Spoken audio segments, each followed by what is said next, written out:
Hello, I'm JerryKang, in charge of emerging display technology and OLED. In this session, I will outlook the OLED and flexible display market and technology. The first part is OLED and flexible display market. AMOLED display market has been remarkably increased up to 400 million units in 2016, and it shared 11% of total display shipment in 2016. AMOLED display market is also expected to increase the shipment up to 800 million units in 2020 due to the aggressive demand of flexible AMOLED for smartphone. Accordingly, panel makers are rushed into increasing the AMOLED capacity recently. AMOLED display market has been still dominated by smartphone demand, which has over 90% share of total AMOLED demand. Smartphone AMOLED market is expected to aggressively increasing up to 742 million units in 2020 due to the flexible AMOLED demand for high-end smartphone. OLED TV is expected to gradually increasing, but the market amount will be limited around 5 million in 2020 due to the higher price than LCD TV panel. Smartwatch AMOLED market is expected to stay around 20 million units in 2020, mainly due to the low functionality of smartwatch itself. The new demand, head-mounted display, usually called virtual reality devices, expected to increase around 20 million units in 2020 with the demand of the game console. Tablet PC AMOLED market is expected to stay around 5 million in 2020 due to the larger size smartphone is competing with tablet PC. In 2017, automotive AMOLED market will be started, but because of the conservative demand from the automobile brands, the market amount will not be increased higher. Again, the growth of AMOLED market has been mainly dedicated by the growth of smartphone demand. Especially, Samsung led this trend with their Galaxy S and Note series, while other smartphone brands were not so aggressive to do that. But as the smartphone market is getting saturated, most of smartphone brands are trying to differentiate the display from LCD to OLED. So the share of AMOLED is expected to increase continuously, while the share of LCD is decreasing. Rigid AMOLED demand for smartphone reached over 345 million units in 2016 because the sum of average price of rigid AMOLED is decreased enough to compete with LTPS LCD. Originally, rigid AMOLED demand was focused on the high-end smartphone demand, but recently, the rigid AMOLED demand is moving the focus to the mid to low-range product. Instead of that, high-end smartphone brands are increasing the demand of flexible AMOLED. The shipment of flexible AMOLED for smartphone reached 40 million in 2016, which is 10% of AMOLED display shipment for smartphone. And flexible AMOLED shipment for smartphone is expected to increase up to 373 million units in 2020, which will be more than 50% of AMOLED display shipment for smartphone.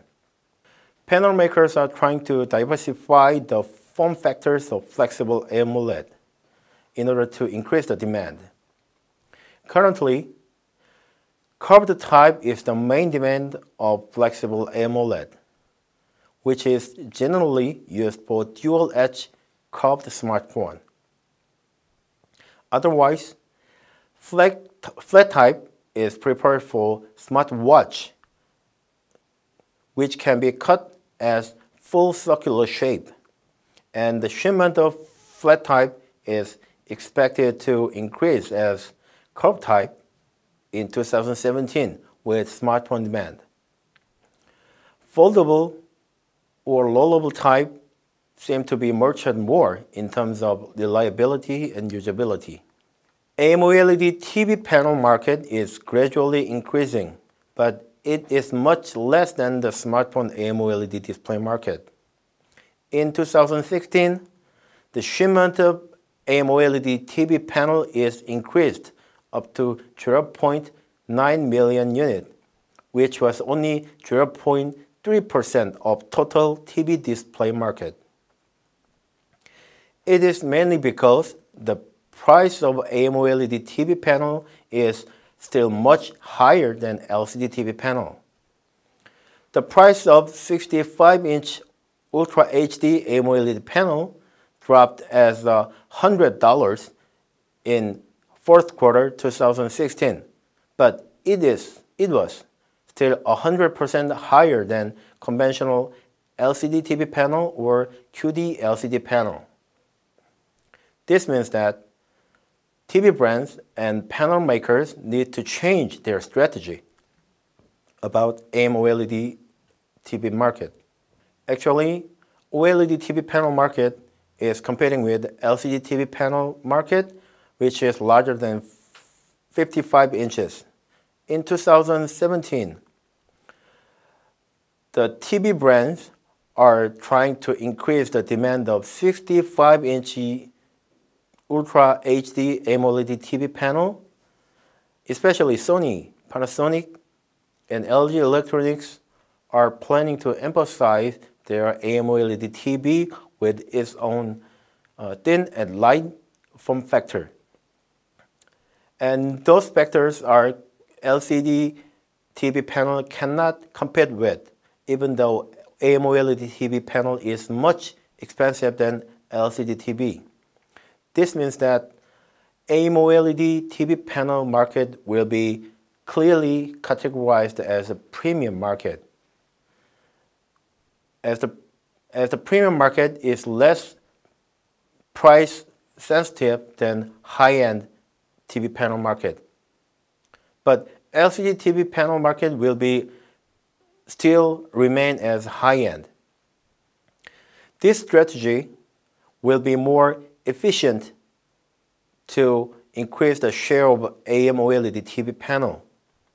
The shipment of OLED TV shared 1.9% of TV panel market, which is larger than 55 inches in 2016, and it is expected to increase up to 7.7% in 2020. LG Display, the only AMOLED TV panel supplier, is trying to change the product allocation.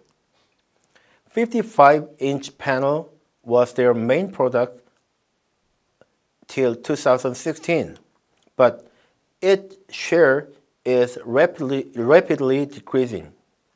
Otherwise, they increased the share of 65 inches panel up to 36% in 2016. The shipment of Ultra HD panel is also increasing up to 78% of total AMOLED TV panel shipment in 2016.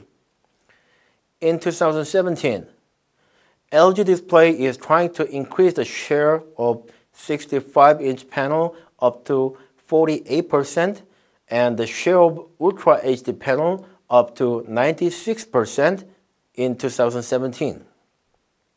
The shipment of Full HD will be discontinued this year. In 2016, the organic material market is led by Samsung Display as in the previous year. Samsung Display accounts for 85% of total organic material market, and it represents 94% of fine metal mask LGB type panel market. LG Display and Chinese panel market is expected to increase the organic material market thanks to the growing demand from the smartphone and TV. But the panel makers are trying to cost down by recycling the organic material after their first evaporation process. It will be partially affect to the growth of organic material market. And the organic material market shipment revenue for RGB fine metal mask is expected to increase up to $1.1 million in 2019, and white OLED market revenue is expected to increase up to $0.2 million in 2019.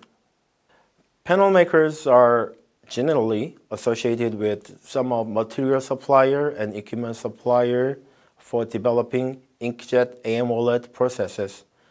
LG Display is currently developing their inkjet process with Epson and Tokyo Electron, which is in the exclusive contract till 2017. Samsung Display invested to Katiba, and they are developing their own inkjet process, but Samsung Display does not announce any detailed fab investment plan yet. JOLED is planning to operate their own inkjet AMOLED fab in 2019. CSOT is developing the inkjet OLED processes with Katiba and Chua Printing as investors. The second part is about OLED and flexible display technology development. Samsung Electronics has applied the AMOLED panel for their flagship smartphone since 2010, and they have improved the quality of AMOLED gradually in terms of size, resolution, and form factor.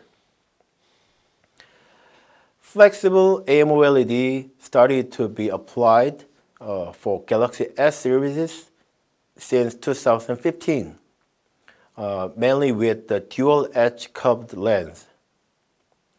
The size increased up to 6.2 inches with wider screen ratio of 18.5 to 9 in 2017. But the resolution is still limited as less than 600 ppi with pentile matrix. Fine metal mask is a key of patterning the subpixel of OLED.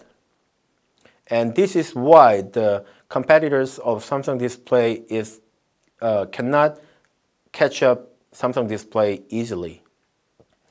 Otherwise, as the fab generation goes higher, the number of fine metal mask recycling is reducing. It depends on the panel maker's experience skill. Fine metal mask slit needs to be designed as a pre-distorted form in order to fit at the slit frame after stretching it. As the resolution goes higher, the pixel pitch is getting smaller, and the fine metal mask should be more precise and thinner. Currently, Nippon Printing is dominating the fine metal mask market, and they have some exclusive contract with Samsung Display for some high-end fine metal mask. Conventionally, Samsung Display has applied on-cell touch sensor for their rigid AMOLED panel, but they cannot apply it for their flexible AMOLED panel because flexible AMOLED don't use the glass encapsulation. So Samsung Display has innovated the new structure of touch sensor in order to optimize the flexible AMOLED module. And they firstly used the film type add-on touch, which called P1S, but they changed it to Y-Octa, which is a touch sensor on the thin film encapsulation. It is highly related with how much they can reduce the thickness of the flexible AMOLED module and how much they can increase the flexibility of it. Flexible AMOLED with Y-Octa is much thinner than other one with P1S because Y-Octa doesn't use the base film for touch sensor. So Samsung Display started to apply it for their Galaxy Note 7 and Galaxy S8. As I mentioned previously, the thickness of flexible AMOLED is an important factor for increasing the flexibility. And it will be much important for the foldable AMOLED. Panel makers are focusing to reduce the thickness of foldable AMOLED additionally with the coating polarizer and plastic cover lens. The plastic cover lens is much flexible than glass, but it is much softer than glass, so it needs to be hard coated with innovative material. A coating polarizer has lower optical characteristic than the conventional one, so coating polarizer and plastic cover lens technology should be nurtured more. So the launching the foldable display may not be available in this year. Conventionally, rigid AMOLED uses COG process for bonding drive IC, which called chip-on-glass. But flexible AMOLED should change the process to COF or COP, which called chip-on-film or chip-on-plastic, because the substrate changes from glass to plastic. COF is a kind of indirect drive-IC bonding with an additional film. So drive IC need to be bonded to film first so that the film and polyimide substrate can be connected more easily. COP is a kind of direct bonding on the polyimide substrate itself. It is similar with COZ, but the IC area can be folded back to the rear side of the substrate without additional film. The main effect of these different bonding processes is how much the bezel size can be reduced or how much the screen ratio will be increased in the mobile device. Recently, smartphone brands are focusing on the wider screen ratio, which is more than 16:9. So COP of flexible AMOLED will be preferred to them because COP can have the smallest bezel size than others. Let's move to the technical issue of OLED TV panel manufacturing.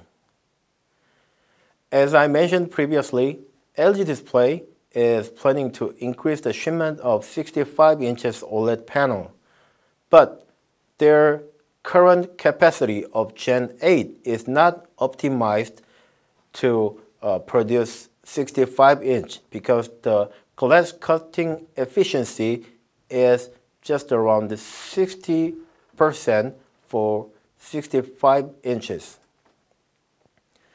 So they are considering to build Gen 10.5 fab in order to increase the cutting ratio of glass up to 90% for 65 inches. As IHS analyzed, the cost of 65 inches Ultra HD AMOLED panel is 20% cheaper than the same panel from the Gen 8 capacity, but it can be still 100% higher expensive than the LCD panel from Gen 10.5. It means that Gen 10.5 AMOLED may not be efficient enough to compete with LCD panel. Another issue of manufacturing OLED TV panel is top emission. Currently, LG Display is applying the bottom emission structure with low aperture ratio for their OLED TV panel. But top emission can achieve the more higher aperture ratio so that it will improve the OLED panel performance with high luminance and lower power consumption. In order to complete the technology, LG Display needs to change the cathode technology as transparent. But cathode is basically metal, which is not transparent. So how they can change the material and the structure of cathode will be issue. Currently, panel makers are applying thermal evaporation to pattern the organic material with shadow mask. But thermal evaporation usually spend much of organic materials than the patterns directly on the panel itself. So panel makers are trying to develop the inkjet AMOLED process, because the inkjet process can dramatically reduce the consumption of OLED material. But inkjet AMOLED material is not matured yet. So IHS analyzed that inkjet AMOLED mass production will be possible after 2018 in terms of its lifetime or luminance efficiency. Emitting structure is usually decided by each panel maker. So how much it is efficient in cost and performance is the key of product differentiation. Samsung Display started to apply their new M8 structure for the high-end smartphone product. So new panel makers will enter this OLED material market in 2017. But Samsung Display is still using their conventional OLED material structure for the mid-range or low-range product. LG Display shifted their organic material structure from 3-stack of 2-color to 3-stack to 3-color in last year, and they will expand the structure for all of their TV panel product. Regardless of application, these continuous changes of emitting structure is because the requirement of resolution and size is diversifying. So there will be much more various emitting structure for various products with a few material suppliers. This is all of my presentation today. Thanks, Q, for watching it.